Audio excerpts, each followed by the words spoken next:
यात्रा शुरू हो रही है जो 10 दिन के लिए पूरे उत्तर प्रदेश में हमारे जितने भी नेतागण हैं वे 4 अलग यात्राएं निकालेंगे, जिसमें से 3 की शुरुआत आज है, एक यहाँ बाराबंकी से निकलेगी। तो उसका शुरुआत करने के लिए मैं यहाँ आई हूँ और आप सबको कहने के लिए कि हमारी कौन सी प्रतिज्ञाएं हैं। तो हमारी पहली प्रतिज्ञा, टिकटों में महिलाओं को 40% हिस्सेदारी, लड़कियों को, छात्राओं को स्मार्टफोन और स्कूटी। दूसरी प्रतिज्ञा, किसानों का पूरा कर्जा माफ होगा। तीसरी प्रतिज्ञा, 2500 में गेहूं धान, 400 पाएगा गन्ना किसान। चौथी प्रतिज्ञा, बिजली बिल सबका हाफ, कोरोना काल का बकाया साफ। पांचवी प्रतिज्ञा, दूर करेंगे कोरोना की आर्थिक मार, परिवार को देंगे 25,000।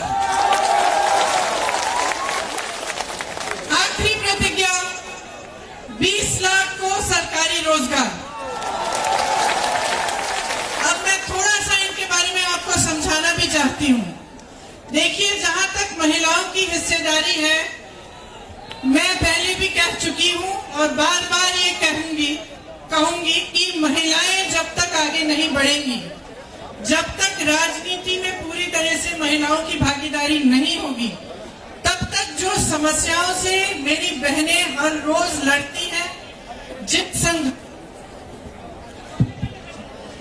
संघर्षों का सामना करती हैं, जिन परिस्थितियों से निकलकर लड़कर आगे बढ़ती हैं, वे समस्याएं हम कभी दूर नहीं कर पाएंगे। तो मेरा आग्रह है सब महिलाओं से, मेरी बहनों से, आगे बढ़िए, राजनीति में आइए। इस चुनाव में कांग्रेस पार्टी 40% टिकट देकर चाहती है कि आप आगे बढ़ के अपनी लड़ाई खुद लड़ें और आप सक्षम बने। एक महिलाओं के लिए हम एक अलग घोषणा पत्र जारी करेंगे, वो कुछ एक हफ्ते के करीब में निकलेगा। उसमें महिलाओं के लिए जो अलग अलग हमने घोषणाएं करनी है वो सारी उसमें होंगी। उसमें से सिर्फ एक घोषणा ये है कि जो 12वीं पास लड़कियां हैं उन सबको स्मार्टफोन दिया जाएगा अगर हमारी सरकार आएगी, और जो स्नातक पास हैं उनको ई स्कूटी दी जाएगी। अब कोई कह सकता है कि एक तोहफा है, वोट चाहिए इसलिए दे रहे हैं, लेकिन ये बिल्कुल गलत बात है। ये तोहफा नहीं है, ये एक माध्यम है, एक जरिया है जिससे आप सशक्त बन सकती हैं। आज जो स्मार्टफोन है उसके जरिए महिला अपनी सुरक्षा करती है, और जो ई स्कूटी है, जो छात्राएं हैं जो पढ़ रही हैं, जिनकी पढ़ाई हो गई है, जो नौकरी के लिए जाना पड़ता है, उनको इससे उनको बहुत सुविधा होगी। तो ये एक पहली प्रतिज्ञा है, लेकिन जो महिलाओं के लिए बाकी प्रतिज्ञाएं हैं वो सब हमारे घोषणा पत्र में, जो हम एक हफ्ते में जारी करेंगे, उसमें होंगे। किसान आज बहुत ही त्रस्त है।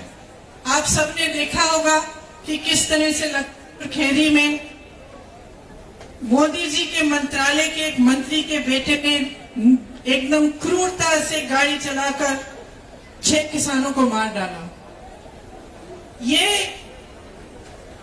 एक ऐसा हादसा है जिससे पूरे देश को समझ में आ रहा है कि इस सरकार ने किसानों को कितनी अहमियत दी है। जिसने किसानों को कुचला, उसको गिरफ्तार करने में इन्होंने कितनी देरी की, और आज तक उसका पिता जो उसको बचा रहा, वो आज तक मोदी जी के मंत्रालय में है, उसकी बर्खास्तगी नहीं की गई है। लेकिन ये तो एक मिसाल है। किसान जानते हैं कि कुछ सालों से कितनी समस्याओं से जूझ रहे हैं और उनकी सुनवाई सरकार में नहीं रही। इसीलिए किसानों के लिए हमने तय किया है कि आपके कर्जे माफ करेंगे। आप जानते हैं कि कांग्रेस पार्टी ने पहले 32,000 रुपए के कर्ज माफ किए थे, तो ये माफ करिए 72 ये कर्जे माफ किए थे। तो आप सब जिन समस्याओं से जूझ रहे हैं आप जानते हैं। आपको धान का दाम मिलता, यूरिया महंगा हो गया है, खाद महंगी हो गई है, बिजली के बिल आपको भरने पड़ते हैं बड़े बड़े, और कमाई करना मुश्किल हो जाता है। आप कर्ज में डूब रहे हैं, इसीलिए हमने ये निर्णय लिया कि आपके कर्ज माफ किए जाएंगे। इसके साथ साथ जिस तरह से छत्तीसगढ़ में हमारी सरकार 2500 में धान खरीद रही है, उस तरह से हम यहाँ भी 2500 में गेहूं धान खरीदेंगे और 400 का गन्ना का आपको दाम मिलेगा। जब बिजली बिल की बात कर रहे हैं तो कोरोना काल के समय जो छोटे दुकानदार हैं, छोटे बिजनेस हैं, व्यापारी हैं, जिनका धंधा, जिनका काम एकदम बंद हुआ, उनको फिर भी बिजली के बिल बड़े बड़े भरने पड़े और पूरे कोरोना काल के समय कमाई नहीं कर पाए। इसीलिए हमने ये निर्णय लिया है कि कोरोना काल के समय जो आपने बिजली के बिल भरे उनको हम माफ कर देंगे।